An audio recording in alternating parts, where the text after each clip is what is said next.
Welcome to episode 49 of the CROM Update, and I am joined this fine Saturday morning with David Molina, the number one man when it comes to guest artists. He was the first guy I reached out to. My hands were sweating. I had sweat on my brow. I was like, man, is this guy good? Is this guy want to play with the CROM in my sandbox? And here we are. I actually am going to I'm going to start doing, if anybody has more than 3 episodes, I'm going to start creating playlists for those guest artists.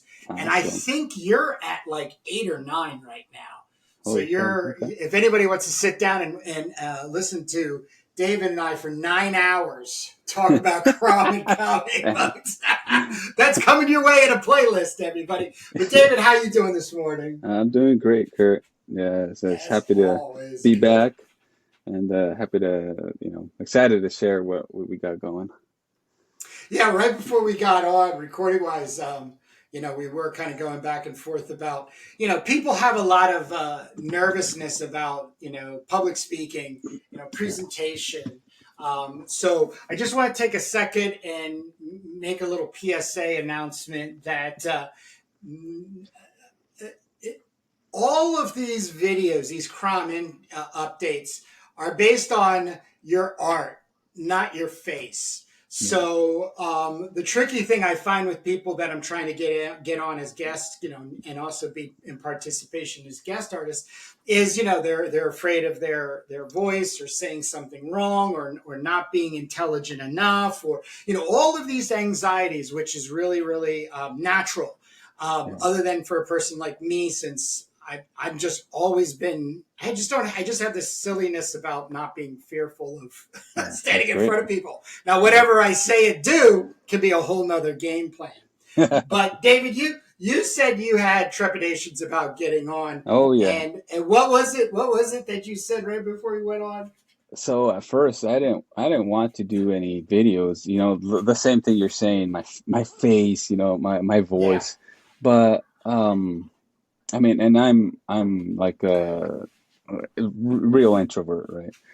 But once once we started doing the first podcast and that, right? Now I told Kurt, I miss not like Saturday passes, and I miss not having to talk on the show or whatever. But I love it now. Yeah, it's really funny, and correct me if I'm wrong, but I do make it real easy. No, right? yeah, like, it is. It's just kind of freestyle in it, and it's great. Yeah, there's no and pressure. We're trying, the biggest thing is if you have a phone, you can use the phone, and it's technically not that tough. I'll have to say the most technical thing I'm finding with guests are whether they have a good like stand structure. Yes, so they can put their camera or their phone in a position where then we can just see, down on the art and everything. Exactly. But, and for a few of these sessions, I did not have a stand for my phone. No, but you still and made it work. And I had to make some wonky stand myself. But now I bought one, and everything's good. That's fine. Yeah. So as it goes with this PSA, the landscape of being an artist nowadays has changed. It's officially done. We're now on the other side of the on the fence, and really a part of it is this social online podcasting and public speaking, if you will, and showing off your art. And, really what CROM Updates is about is I want people to see the video and judge it immediately. If you judge it as like, oh, well, it's not done, or I don't like that kind of stuff, beautiful. Yeah. Get on your way. There's plenty of crap out there for you to check out. But if you see this right here in front of you, which are just the layouts that are page 5 and 6 of David and I's 10-page comic book story called The Last Dryad, which is CROM-centric for the CROM anthology. And you like what you're seeing here? Hang tight. Stay with us. Because really what this is about is to get you riled up, about seeing more of it, and then ultimately getting a hold of a copy of CROM Collected. But what's coming up next is CROM Anthology, which I was telling David that I'm over 90% laid out for over 200 pages. This coming week, I'm putting out final emails to individuals that I would like to participate and get their assurance that they can meet the deadline, which I have moved already. So I was saying the deadline for guest artists is going to be the beginning of December. It's now going to be the beginning of January. So I'm going to really get people through the rest of the year and moving through that. Because David is not only the pencil layout artist for what we're working on, because I'll be inking over his pencils for the Last Dryad, but towards the end of this episode, we're going to be bringing back out his own project he's working on called The Flight of the Necromancer. With that being said, I just have to say out loud, David, you finally did it. So if you've watched these past episodes with David and I going on, real quickly, David is a professional.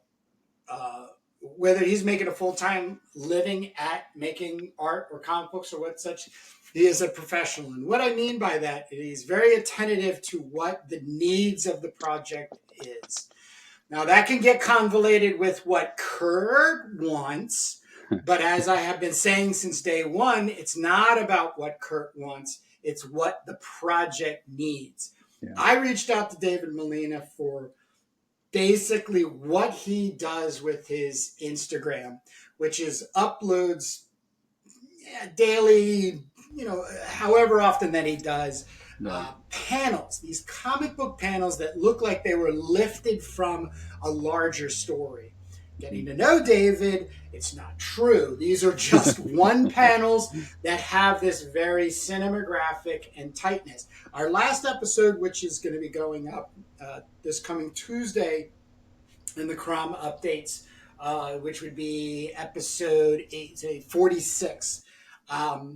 We were very, very focused in on page 5 and this transition to the ending and seeing and having this interaction with Clubhair and Doreen the Weasel and the Last Dryad and this old druid sentry guy. And I kept in the nicest way harping on, begging almost to a point, David to let go and give us that David Molina magic. And you have done it by expanding another page. So what happened? Where was the mechanism, that trip that you said, you know what? I need 2 pages. Well, everything that I wanted to add on to the page 5, excuse me, there was just, I think there was just too much for me to condense on one page. And so it has to be a page, there has to be, I had to split page 5 into 2 and possibly 3, Kurt. Whoa! Yeah. All right. Because okay, so they come into the last, well, it would be the last door until they get to see the Dryad, right? And so yes. they come in and they find the opening, and so the old man is there, and I wanted to do kind of like a bigger panel for that introduction of the old man, our druid, and so that's why page the first page 5 is set up that way with less panels, and because I feel like it would have a bigger impact if it was a bigger image rather than just being like a smaller, I think that would be better. But yeah, I had to break it up, like I'm saying, into maybe 3, because on our last panel over here, we have Clubhair dispatches the druid, And so next, on page 5, it says, let's see, Clobhair lowered the old man to the ground. Then he bent over him, listening to his heartbeat. As Clobhair knelt there, Doreen took a rock, and blah blah blah. And then, so there's still a little bit more to page 5, which will transfer to page 7, I guess. Right. But yeah, I mean, I had to do it that way because I just didn't see any other way to make it work. So the point really comes to this, and it's my process that the art is the one that holds the commands and in what should happen. It's also stepping outside of the commercialization of making art. I'm more interested in the individual finding themselves into an internalized dialogue saying, oh man, I really want to make a bigger panel here. But we talked about getting all this stuff into one page and keeping the story down to, Yeah. So here we go into, a scenario where, the chance taking that's necessary to be innovative is a gamble. And the gamble can have multiple facets of disappointment. Like I got the email from you and been like, WTF, David, I asked for, I'm not playing that game. I'm not that. I was completely on the other side. Obviously my response was, okay, when can we set up a Saturday? We got to talk about this because it was really burning in my head, just hearing, your own reaction, which yes, is a critical, response to what we're doing here and plotting out as we go, and talking about what we feel is necessary to play out this story, because this story is only 2 8.5 by 11 pages long. It was originally called The Last Dryad by Joseph Kellum for Fantastic Stories of Imagination, October issue 1960. So, and, just so everybody knows, this, we have pages 3 and 4 laid out, and David has pages 1 and 2 laid out. So, David's moving along. The other thing too is that I strictly enforce a low to no stress, because, as I said, David's a professional, but he doesn't have 24 hours a day, 7 days a week to devote to this. So not only are there other responsibilities in one's life when you're maintaining, said career in art, but also too, maybe David doesn't want to work on The Last Dryad today. Maybe he woke up with an idea and an image in his head. That's got to come out. Out. Yeah, that's true. It does put me in a predicament, and it's just the broad identifier of a predicament, which is what I'm working on right now. And officially by the end of next week, I'll be sending emails out to everybody giving notification. But it looks like I'm going to do the guest artist deadline for CROM Anthology #1 at the end of the year. So all guest artists will have till the end of the year to get their work in completion from there. Now, also, I've said that something comes up and you're off track. Any guest artist is off track. There's no worries because there's going to be a CROM Anthology #2. So the way I've been laying the book out is over 200 pages of art and story, comics, galleries. There's a lot of stuff that I can have there as a buffer to stay up towards that 200 page marker, which, CROM collected was 140 pages of sword and sorcery goodness. But there's so many things out there that come along the lines of, I want to also see out there reprinted, so I need to get proper permission. And anybody being involved needs to come and have a CROM update and talk about who they are, what they are, why they do, and the such and everything. But so you, David, are you're good with pages 5 and 6? Are there any questions that you think I need to weigh in on, or can we start? No, I mean, You know, we can move forward. talking. If you're happy, then that's fine.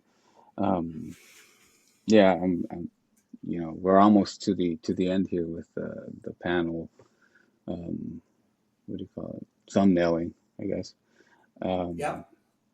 But yeah, yeah, we can move on. So you did mention that there was going to be an additional page to 5. So you're going to move us into page 7. What is your thinking right now for what page 7 is going to look like? All right, so so page 7 would have to be what was panel 5. Well, we have that he lowered him down already, right? But then now panel 7. I mean, page 7 would be him, kneeling over the body, and that's when Doreen takes the rock and smacks him upside the head, or the nape of the neck. Right. Right. And then Doreen goes into the 7th circle, leaving the 2 bodies behind, and so that would be the intro into page 7.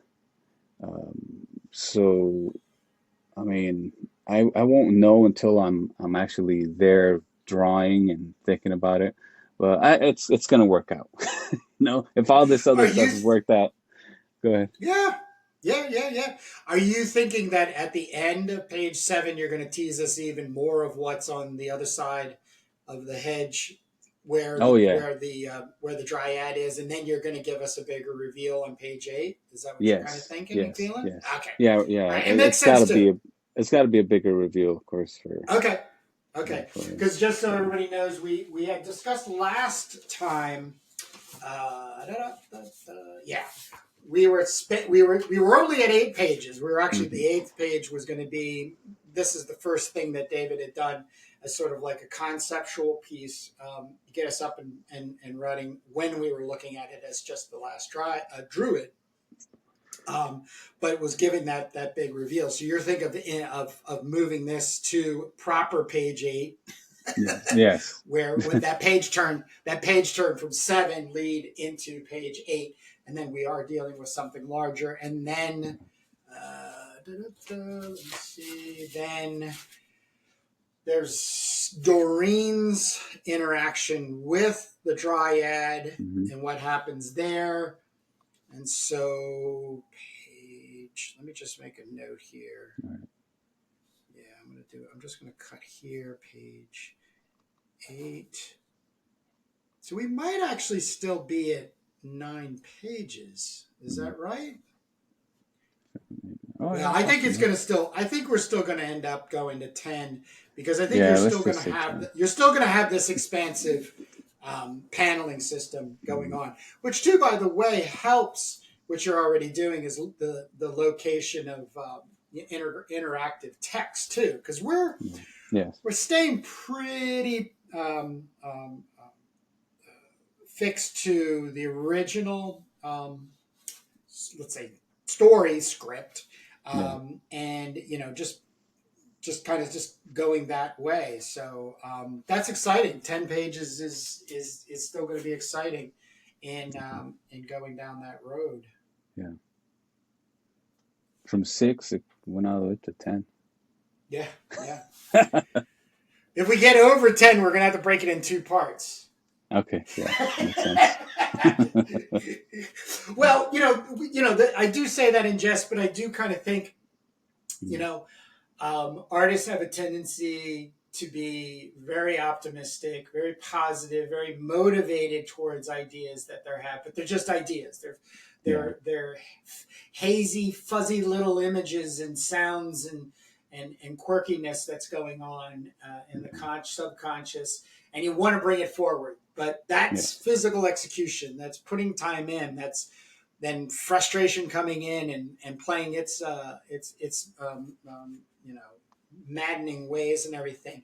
But I'm bringing it also up is that if, we're coming towards the end of this November, and of course we have all this holiday nonsense that we're starting to go into. Exactly. And holiday nonsense being is just, it can take over our scheduling very quickly in our time and everything. And the next thing you know, it's the end of the year. But to keep you at a low to no stress, it would be, don't worry about it. Like, you got us out to this point. Let's concentrate on the first 6 pages, which at this point would be, to be continued. Like we've done, Jake and I've done with, the turbo teaser, because we did 6 pages, which are really nice. So the first 6 pages went straight to here. So then the to be continued was there. We added another 6 pages, and that ended up bringing us to here. And we're already working on the next 6 pages. So if you're interested in Turbo Pit Fighter, just hit that search in YouTube, put in Turbo Pit Fighter comic, and you'll find what Jake and I are working on over there. I was going to say, Kurt. Excuse me, sorry.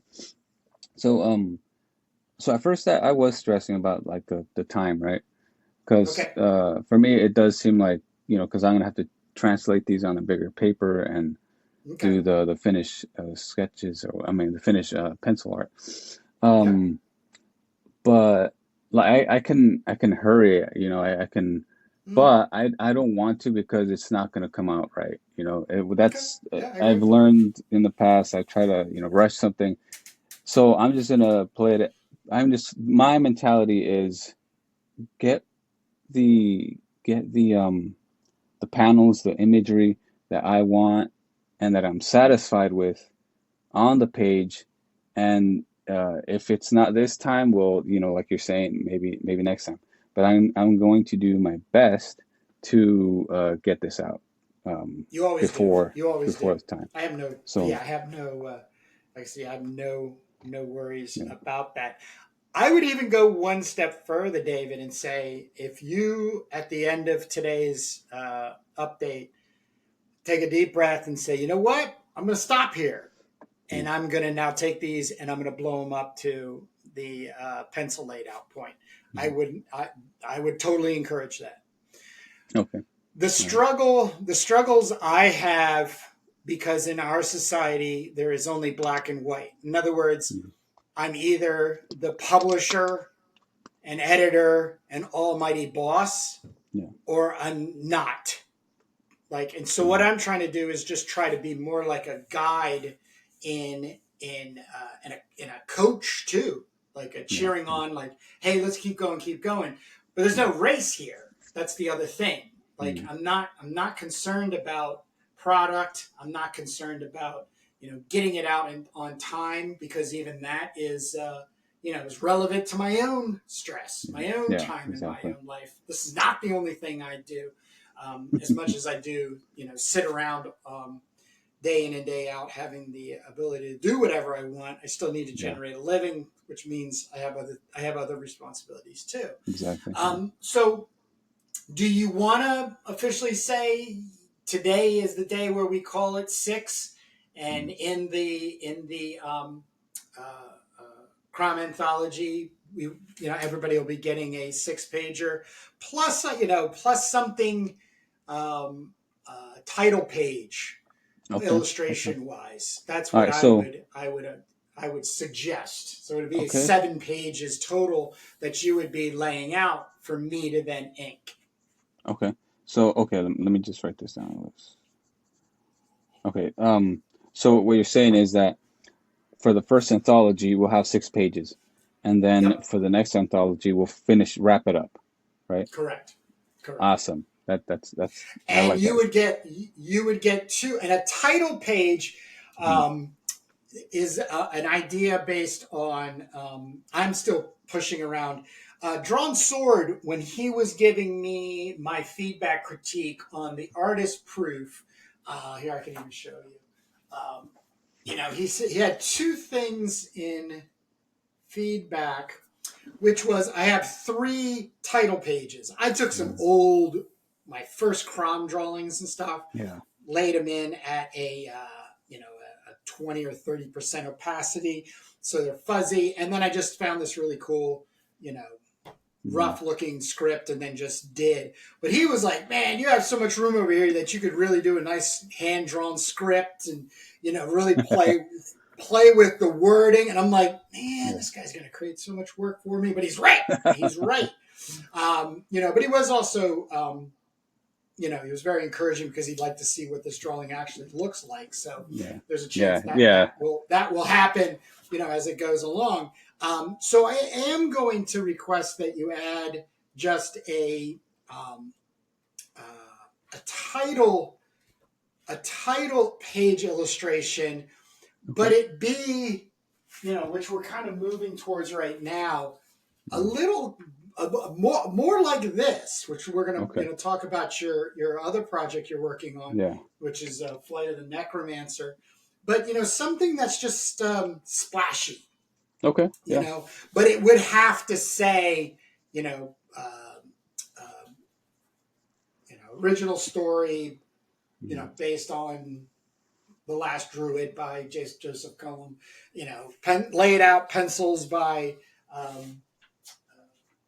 David Molina, inks by Kurt Brugel, that type of thing. Okay. And it'd be like 60% illustrative and 40% handwritten text. Okay. All right. Okay. Yeah. So don't think of it as an over the top illustration, because the worst case scenario would be I would take something like this and lift from it and do another ink version to be then that title page. You see what I mean?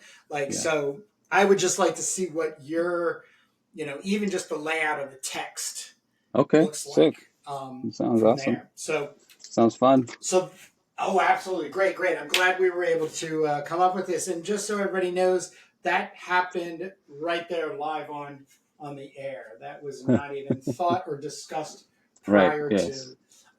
So, which is exactly what I require from us as we're working together. Anything else, David, on before we move off to your Flight of the Necromancer? Okay, so I'm going to like you said, stop it here with the pencils. Yep. Transfer my pencils onto my larger paper and do those pencils, and so we'll have 6 pages. Right, 6 pages. Yes. Okay, 6 pages for this anthology. All right, awesome. No, that's it. Nice. Woo! I love it. That's it. All right, so with that being said, this has been going on for a little while now. This is a story that you and your brother Michael are working on called Flight of the Necromancer. We are trying to coax Michael to come in and talk with the CROM update podcast, and all the viewers and stuff. But the other thing is that here's something people can feast their eyes on when it comes to David's just ability towards paneling, just taking a panel and imaging it to stand very much on its own, but then obviously start playing with the juxtaposition of panels, which then you get this sequentialness, and then you go from here. How many pages of Flight of the Necromancer are done in process right now? Okay. Or done? Okay. So I have about 4 pages done, and I am working on the 5th and 6th. But I haven't worked on this for a few months because I've been so busy that my kids started school again. We were doing homeschool, and but it kind of came to a point where they weren't doing the work, and I wasn't gonna be stressing, getting angry. So I said, okay, let's just get you guys back to school. Anyways, busy with that, so I haven't had time to work on this. And I know we've talked about it being in the anthology, and I'm all for that. just Cool. maybe not this time around, because That's no I'm worries. not gonna have any time. No But worries. so the whole Flight of the Necromancer started with this image here that I have. Um, Right. Oh, I cool. drew this, and I was done. I put I added the gray tone valley on it. I was like, oh man, this looks really cool. What if I do like she's a witch and they caught her and she's in a cell now. And so, I started kind of developing it, which this image is not even going to be in the story, you Yeah. know, because It's all right. it was just the the spark, right? It was the spark for the story. So Yep. the story is that there's a necromancer. They've caught her. It's real basic, and they caught her in this. They put her in this prison, and the prison is like in an island. It's an island prison where it's like a medieval, post-apocalyptic, not our world, some other world, like, and so uh, she's in prison, and since it's a real basic story, she escapes, right? She's in prison, she escapes. That's the whole story. But I Right. wanted to draw the hell out of that, right? So I want to put like there's some torturing involved of the inmates, and real ugly place to be in. And so at one point, they take her outside. The guards take her outside with the priest, and they're gonna hang her. And so they put the noose around her, and then they let her rip. She falls, but she turns as before she falls to and breaks her neck. She turns the rope into a serpent, so it lets loose, and so when she Mm. falls, then she turns into a like a human bat and just kind of flies away. But I want to show, Nice. I want to show the transformation possibly, and that's gonna be real fun to do. Yeah. Just like the old monster movies, how they would show progression of the transformation. But yeah, I mean it's a real basic story, but I wanted to draw the hell out of it. And my brother and I have been talking possibly, like the lore of it, so we have a lot of this down. But what happens is sometimes it gets too epic, and so Yes. we Yes. it and what whatever we talked about does not translate to the pages because Yeah. um there's like a, I don't know, I just can't transfer all the things we've talked about onto the page, because sometimes the page kind of uh, draws itself, and Yes. I just have to follow that. I can't be like, oh, I have a better idea or whatever. It's weird. Sometimes it does kind of like draw itself. But that's really what being an artist and working magic is all about. It Yeah, is, so many times people will hear other, let's say, famous yeah, artists make statements like that, like, oh, it just came to me, I yeah, spent 3 nights. I spent 3 nights working on it, or 3 days and nights working on it, and voila, here you go. yeah, yeah, Which is theory wise, ideas aren't generated by the individual. They're yes, caught. They're yes, caught by the individual. yeah, Ownership of ideas, too, I think, is a very loose hold on really why you have the idea in the first place. exactly, yeah, Also, as you spoke to Epic, it's one of the things. There's a couple things I'm working on getting rid of, and mm, maybe not getting rid of is a better. There's probably a better way to explain it, but I feel socially right now, especially when it comes to art and comics and stories, Epic seems to be a measuring stick. mm, So people think to themselves individually, like you and I, sitting in your studio, and you're like, oh man, this thing's got to be at least 200 pages. in length. Well, CROM Anthology, I'm still participating my own contribution of CROM stories, which I work on, which will probably be around, I don't know, 30 or 40 maybe. Well, no, it'll probably be up to about 50-something pages, including an illustrated prose.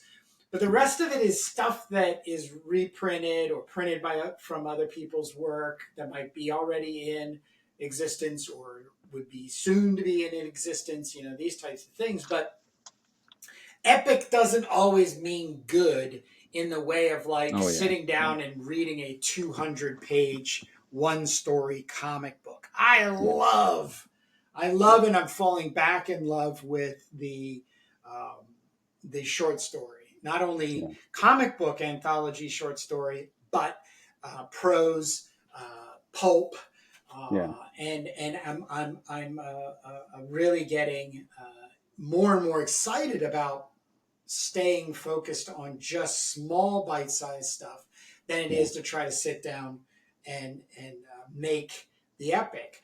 I've given myself the challenge of writing CROM the Barbarian by Gardner Fox and John Junta into being the god for somebody like CROM the Barbarian or CROM the Cimmerian would swear to. And I have the ending already in place. But I'm not writing this thing as an epic. I'm writing this into, they're going to be like 6 to 8, 9-page long vignettes. And some of them, like our story, The Last Dryad, this is CROM-centric. So these two characters, which is Doreen the Weasel and Clobhair, are going to be woven into other stories. And that's what I'm really pushing for people to do, is take these ideas and make them their own and filter through them. So, it's tough. The other thing too I've been working on is I just bought 5x7 cards. And the idea is I'm going to lay out my stories for the new CROM this big. So I'm going to lay out the comic book page this big. Yeah. Then I'm going to scan and blow it up to 13x19 and then ink it. Nice.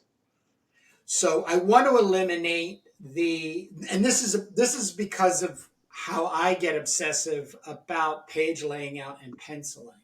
Yeah. Because I get to this place where I'm like, the pencils are just as good. You know what I mean? Yeah.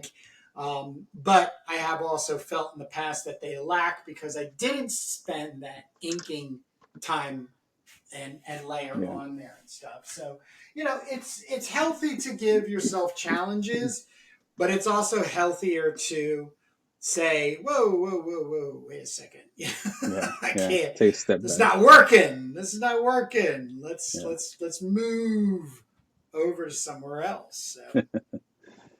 Yeah.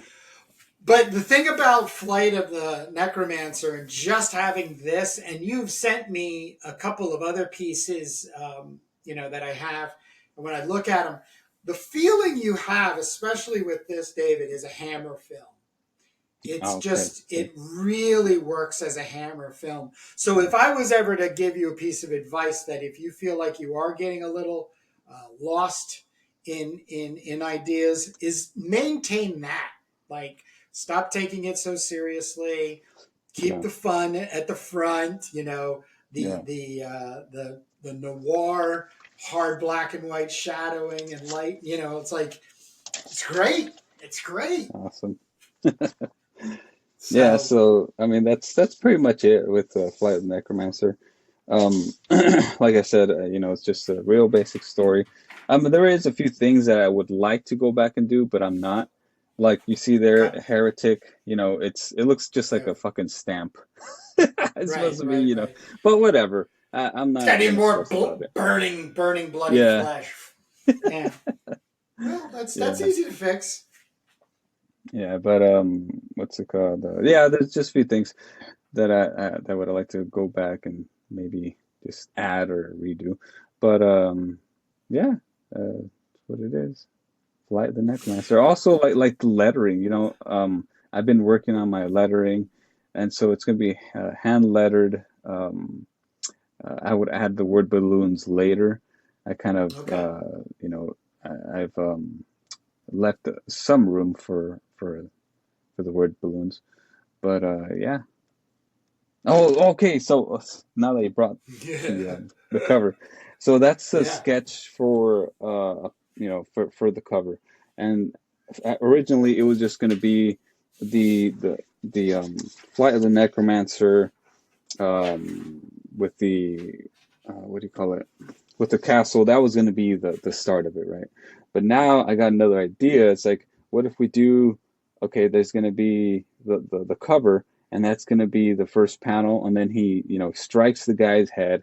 The head goes, bobbling down Right. the stage, and then, these guys down there, they kick the head onto, there's another stage.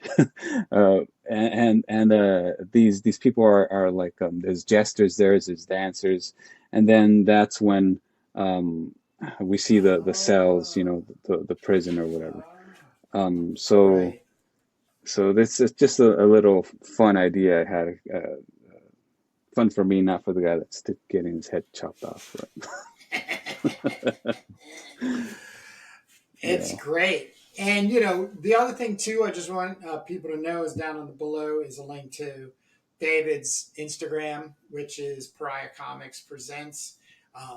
And you got to follow him just to have that fresh panel pop up in your feed here and there.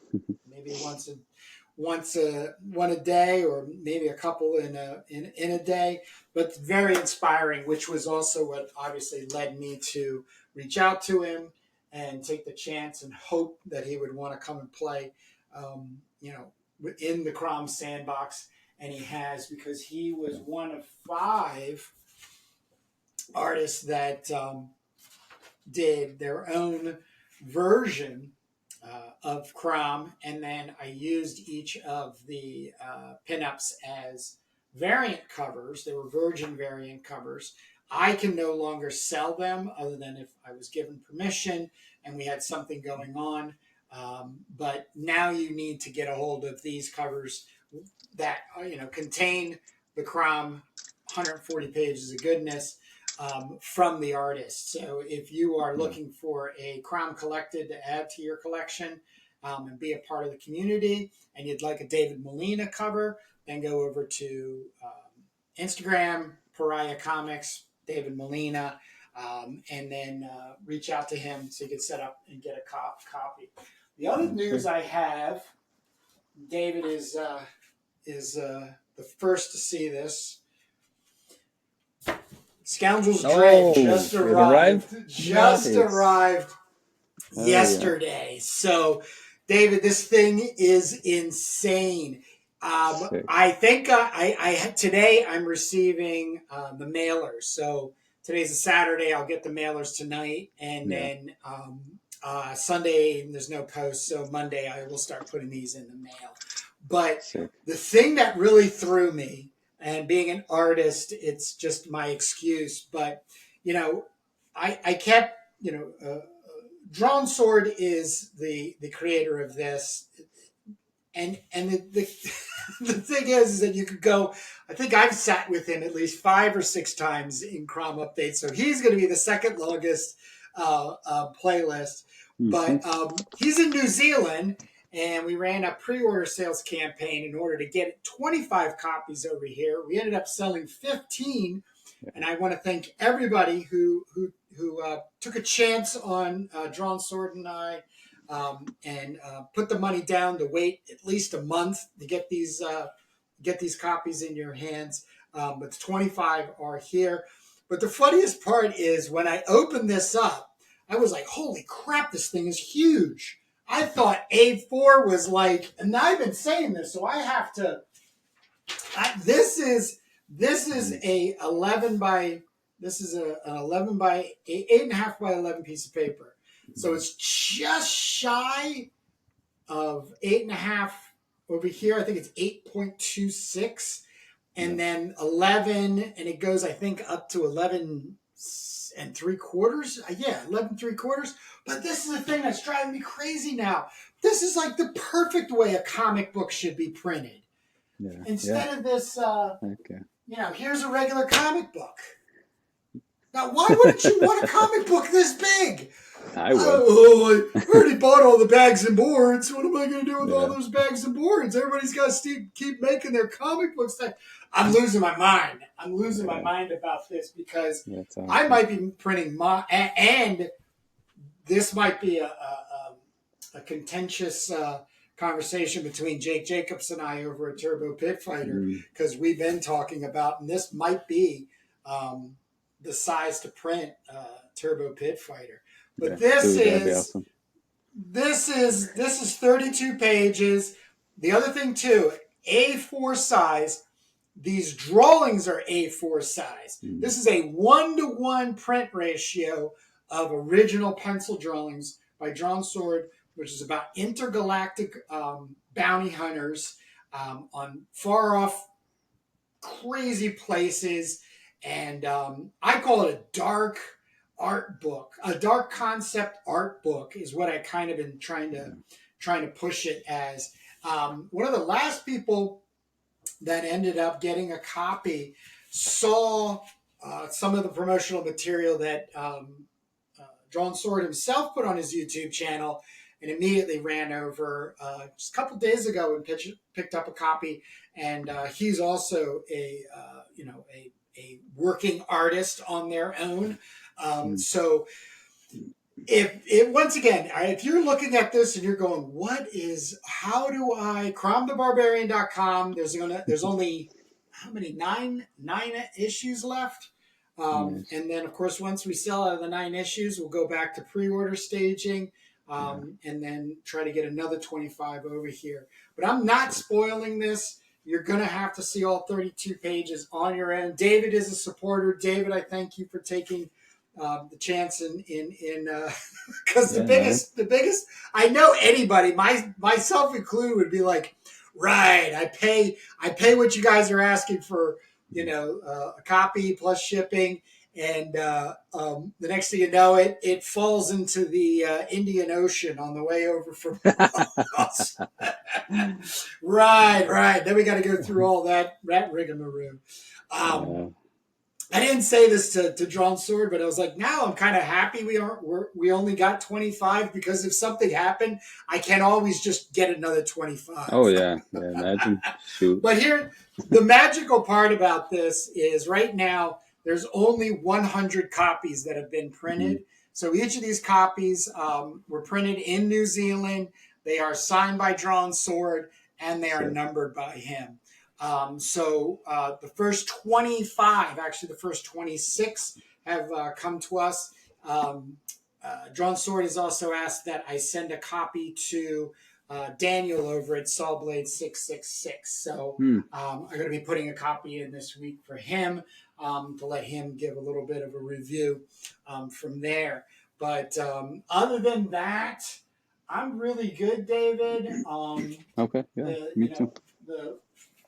CROM the Barbarian is the place to go. .com, 140 pages right now. The CROM Collected gets you started to play in the sandbox, whether you want to deal with some of the ideas that I have been cultivating or other ideas that come to your imagination, from your subconscious. I also have to say I have been approached by probably 6 or 7-ish people who are working on CROM material. So this is really awesome. I do an open collaboration. Where'd it go? It's open call for collaboration.